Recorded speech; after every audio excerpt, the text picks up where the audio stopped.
नमस्कार. मी ज्योती भुतांबरे.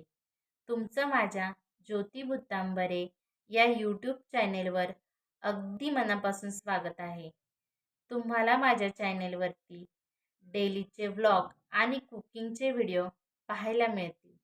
त्याचबरोबर आमच्या आदिवासी भागांमध्ये केल्या जाणाऱ्या रूढी, परंपरा त्या संदर्भाची सर्व माहिती तुम्हाला इथे मिळेल. त्याचबरोबर आदिवासी भागांमध्ये केल्या जाणाऱ्या रानभाज्यांचे आयुर्वेदिकदृष्ट्या महत्त्व आणि त्या कशा बनवायच्या या संदर्भाची सर्व माहिती तुम्हाला माझ्या यूट्यूब चॅनेलवर मिळेल. तर असेच नवनवीन व्हिडिओ पाहण्यासाठी माझ्या चॅनेलला सबस्क्राईब करा, लाईक करा, शेअर करा. चला तर मग भेटूया नेक्स्ट व्हिडिओमध्ये. तोपर्यंत बाय बाय.